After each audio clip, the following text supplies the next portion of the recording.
The Tlingit have always been part of this place, the land, the sea. Since the days of the Great Flood, since the days when the whole world was covered in darkness.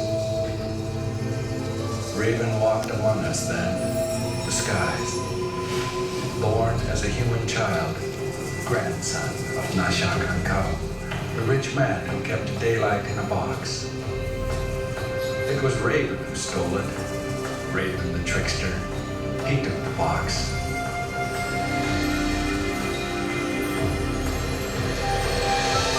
He broke daylight over the world.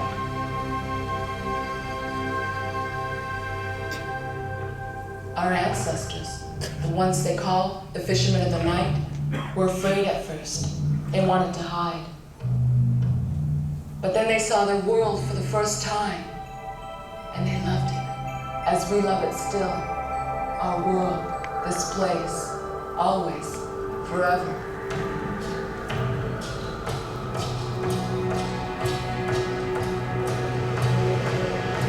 Even Nashakankau, who had lost his bright treasure, felt the sun on his face. And he saw the soft raindrops on the spruce boughs. And he wept at the beauty of it all.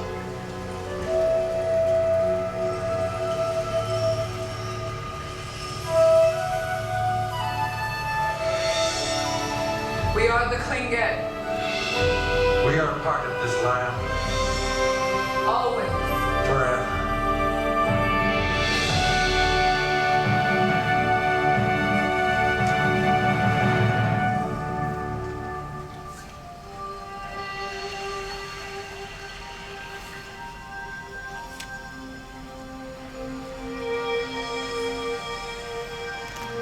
We see the world as a living thing, alive like we are. Sometimes glaciers recede and reveal new valleys. Sometimes they advance and take old ones away. In the fall, the wind blows hard. The winter sea is restless. Then things die. New life comes again in the spring. Tlingit people have always known about change. They say Hashaka, our ancestors, didn't even have a word for starvation. The sea and the rivers are alive with fish. Deer and geese and seals and bears all share this place with us and give themselves to our hunters when they have prepared themselves and are worthy. We store the berries, the wild vegetables, the seaweed, and these things feed us and heal us all winter long. The great trees give us shelter.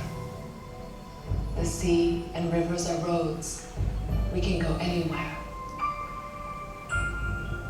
And in the wintertime, when the snow blows and the sea roars, we settle down in our clan houses, warm and secure, well fed in the bountiful harvest of summer, to sing and dance and carve and tell the old stories once again.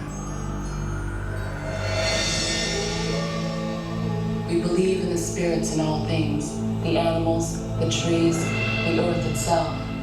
We celebrate these spirits in our carving and art, in the designs and the clothing we wear, and the names we bear.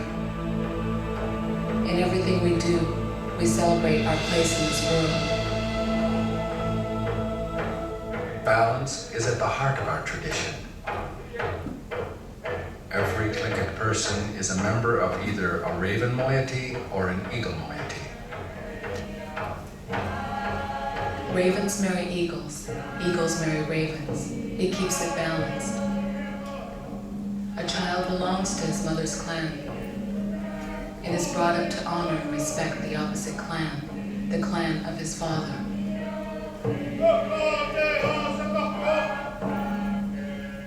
In our ceremonies, the clans share in each other's joy.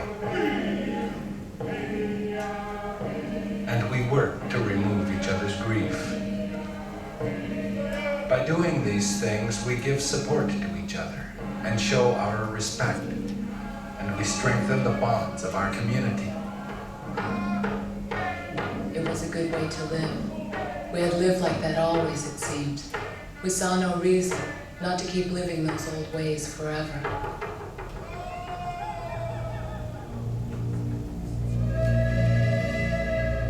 Wind blows change, and one spring morning the wind blew something our way that surprised even our elders. I heard my auntie say, "Look, from across the sea." It's Raven coming back to us, the way he always said he would. It's Raven, huge and white winged now, flying across the waves. But the thing came closer, and we saw that it wasn't Raven after all, but a ship, like our long canoes, only bigger. And on the masts, taller than our highest spruce trees, we saw men watching us, men with strange eyes and hair of many colors. We didn't know if we could trust them or not, but they were friendly at first, invited us on board their ship, where we saw many strange and beautiful things. They gave us food. We were embarrassed. The small morsels looked like maggots. The dark syrup looked like otter urine. But we ate it anyway to be polite. We were relieved when it tasted pretty good after all. We were amazed when the strangers arrived, but we weren't really surprised when they stayed. After all, why wouldn't these people see and love this land too? This place that has always been everything to us and has given us all we have. How could they not love it too? We knew what they wanted. We had always been traders and seafarers ourselves. We traded with the Haida and Tsimshian to the south, the Athabascans to the north, the Eyak and Aleuts to the west.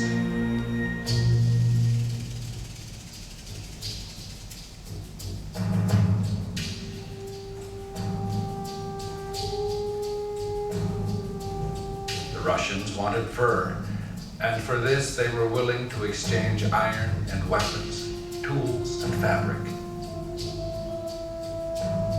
These things did not change the style of our work, but they helped us work faster and gave us even more possibilities in the creation of our art.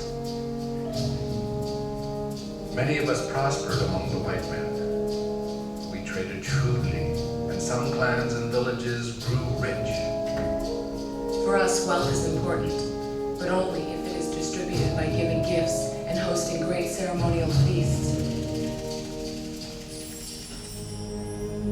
With this new wealth, clan leaders could commission artists to make even finer ceremonial art and even grander totem poles. These poles tell our history. They record important events. They commemorate our ancestors who have gone before.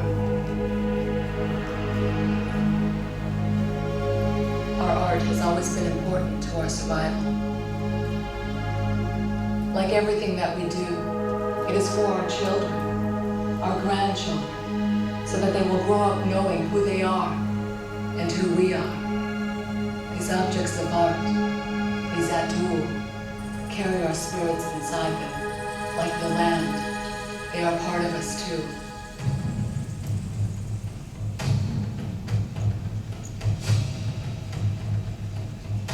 After years of trade, the Russians wanted more than furs. They wanted our land. In 1802, they built a fort in Sitka. But they underestimated us. We have always been warriors too. We burned it into the ground.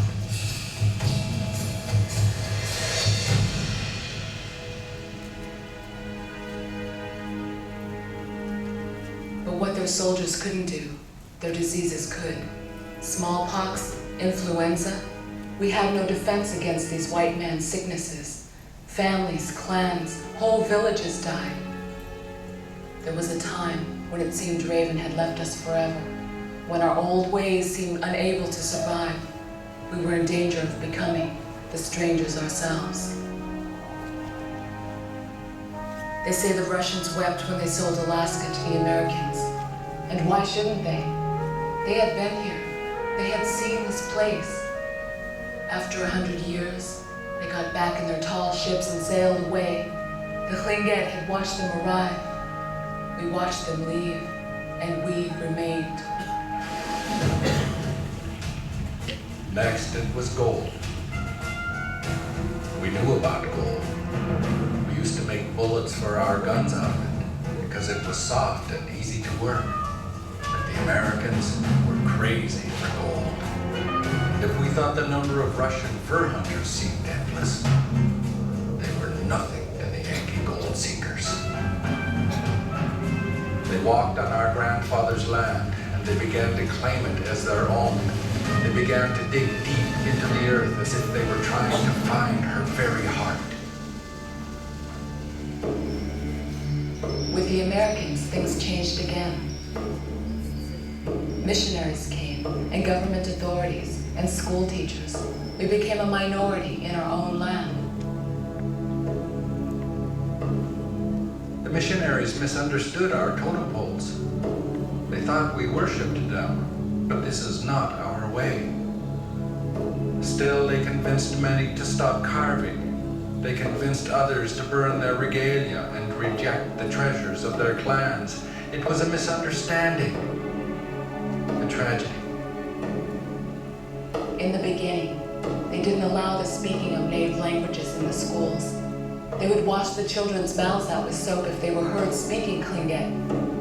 Some of us refused to let our children go to such schools. We kept them home and educated them in the old ways, the way we always have. But others saw more changes coming, as all parents do. We wanted what was best for our children. Maybe the schools could help them to learn English, to learn the white man's way of government, of business, of thinking. The wind had come again and blown in more changes to our people and our land. There were hard times, but we have always had wise leaders to help us find the way. We have always had the land and our Watu to remind us who we are.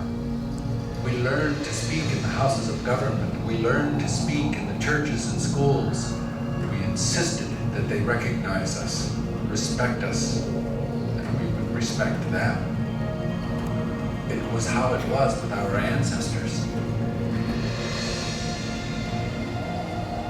There are always dark times in a culture's history.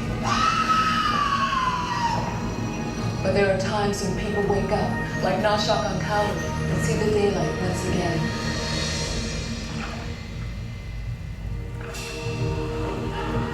For us, the daylight is the land. It is our regalia. It is the face of a young Tlingit child who has learned to say, Gunas Chish, Gunas Chish.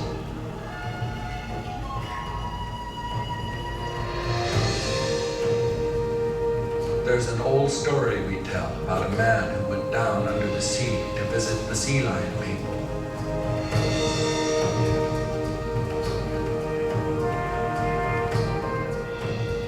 When he came back, he was the same man, but he had learned to see things the way the sea lions do.